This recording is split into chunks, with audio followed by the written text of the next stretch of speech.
Halo, bersama kami lagi di sini Data Ringkas. Hari ini kita bakal ngobrolin soal satu komoditas yang bikin nama Indonesia jadi sorotan dunia. Tapi, sekaligus juga memunculkan satu pertanyaan besar. Ini sebenarnya berkah atau jangan-jangan malah jadi kutukan? Oke, kita mulai dari yang gampang dulu deh. Coba tebak, apa sih benang merah antara mobil listrik yang canggih, gedung-gedung pencakar langit, sampai wastafel dapur di rumah kita? Jawabannya, itu ada di sebuah logam.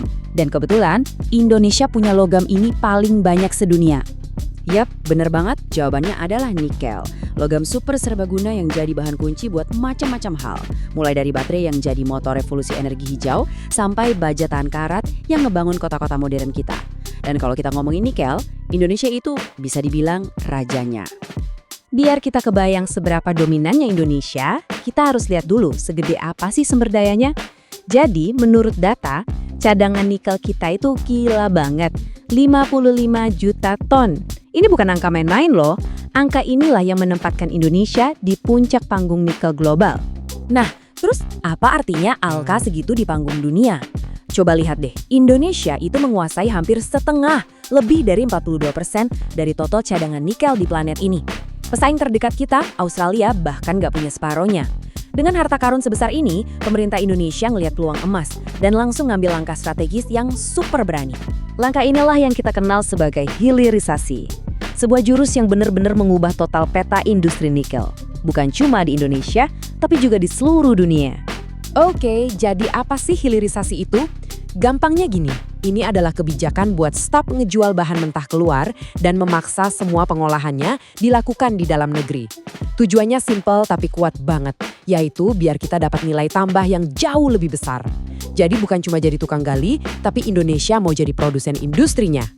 Nah, poin kuncinya itu ada di eksekusinya. Pertama, di tahun 2020, pemerintah tegas melarang ekspor biji nikel mentah.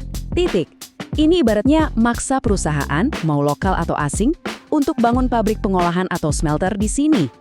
Hasilnya, Indonesia pun mulai mengekspor produk yang nilainya jauh lebih tinggi, kayak ferronikel dan bahan baku buat baterai.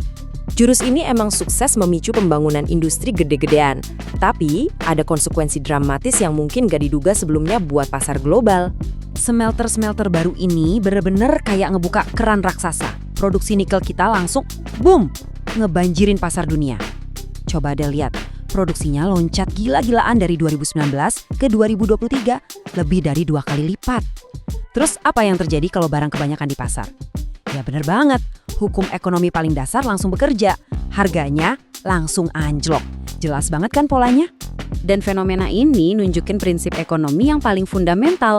Pasokan yang tiba-tiba jauh melebihi permintaan pasti bikin harga jatuh. Kutipan dari riset IAG ini ngerangkum semuanya dengan pas banget, disebut sebagai ketidakseimbangan yang signifikan. Banjir nikel dari Indonesia secara efektif menekan harga di seluruh dunia. Walaupun strategi ini punya dampak besar ke harga global, efek yang paling dalam justru dirasain di dalam negeri. Dan ini menyingkap dua sisi mata uang yang sangat berbeda dari ledakan industri ini. Yuk, sekarang kita coba lihat langsung ke jantung ledakan nikel ini. Kabupaten Morowali di Sulawesi Tengah. Di atas kertas, PDB per kapita Morowali meroket jadi sekitar $60.000 AS. Itu tertinggi se-Indonesia loh, angka yang luar biasa banget kan? Tapi tunggu dulu, angka fantastis tadi itu cuma satu sisi koin nih. Di baliknya ada cerita yang jauh lebih kompleks dari pembangunan yang serba cepat ini. Ada laporan soal kerusakan lingkungan, kondisi kerja yang katanya kurang aman, sampai infrastruktur lokal yang kewalahan, macet di mana-mana. Dan yang lebih bikin mikir lagi, katanya nih, sebagian besar keuntungan ekonominya itu nggak dinikmati warga lokal, tapi justru lari keluar daerah. Jadi rumit ya.